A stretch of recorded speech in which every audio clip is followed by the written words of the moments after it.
Bonjour chers internautes, alors si vous êtes des fidèles de notre chaîne, vous savez qu'on a quasiment 190 vidéos d'autoconstruction et là on vient de finir un gros chantier de rénovation, donc la question qui se pose pour moi par la suite c'est de tout ranger, de repartir sur un atelier qui soit vraiment bien organisé, puisque jusqu'à maintenant mon atelier était un peu éclaté entre plusieurs endroits et c'est vrai qu'à force de faire des allers-retours, de perdre du temps, de jamais savoir exactement si on a deux fois les mêmes objets, si la plomberie on a ce qu'il faut pas. Bon, j'ai pris la décision de tout recentraliser et on va voir un petit peu comment organiser son atelier, enfin en tout cas du moins comment j'ai organisé le mien.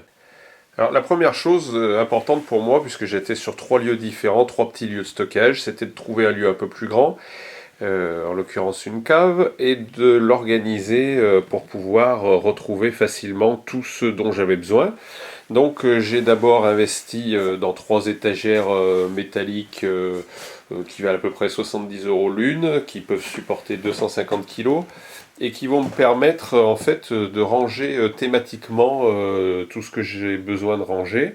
Que ce soit la plomberie, l'électricité, ou alors au contraire là un endroit pour stocker tout ce qui est vis, accessoires.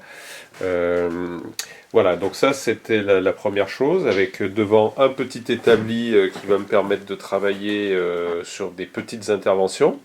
J'ai délibérément stocké tous les produits nocifs, peinture, solvants et autres dans un lieu extérieur pour éviter que la maison au-dessus n'ait à pâtir des remontées de COV.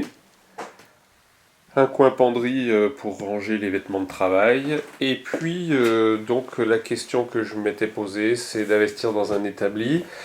Fin de chantier égale petit budget. Donc, du coup, j'ai récupéré un bureau à piétement métal sur lequel j'ai rajouté 2 autres tréteaux métalliques pour la stabilité. Et je vais commencer donc avec cet établi-là. Un mur de rangement d'outils. J'ai découpé donc un chevron à la bonne taille et je l'ai fixé au sol et au plafond. Et j'ai fait cette opération 2 fois pour pouvoir donc dessus fixer mes systèmes pour ranger mes outils.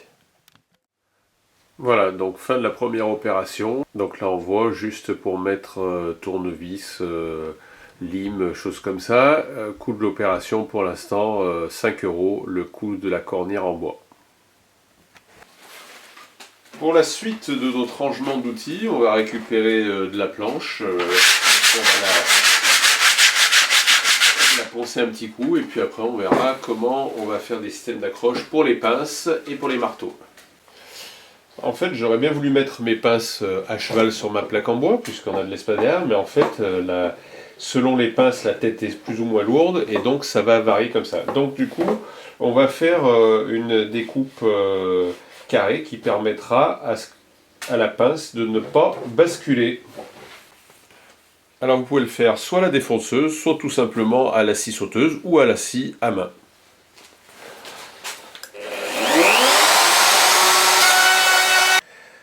Voilà, donc une fois la planche fixée, j'ai réalisé donc les encoches que j'avais besoin pour mes pinces.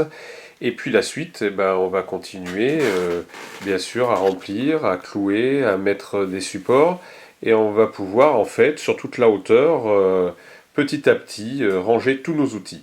Alors sinon vous avez aussi cette solution que je viens de tester. Alors en magasin de bricolage j'ai acheté ces petits rangements là.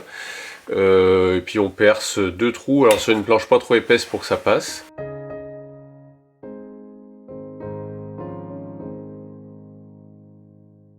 Comme vous l'aurez compris, on a rajouté des barres, on va en rajouter encore une en haut comme ça. Moi ce qui me plaît bien dans ce système, c'est que vous pouvez moduler exactement comme vous voulez en fonction des outils que vous avez. Si vous êtes plutôt ébéniste, maçon, bricoleur, enfin bon voilà, donc vous pouvez mettre un peu comme vous voulez à la hauteur avec le nombre de trous dont vous avez besoin. Voilà, bah écoutez, on arrive à la fin de la présentation de cet aménagement d'atelier. C'est qu'une idée parmi tant d'autres, hein, qui est assez économique. Donc si je récapitule, donc j'ai ce seau de maçon avec vraiment les outils qui servent tout le temps. Je prends le seau, je sais que j'ai de quoi travailler. Une caisse à outils qui est plus mécanique avec les clés plates, les clés à pipe, et puis oui, ce qui sert plutôt en mécanique.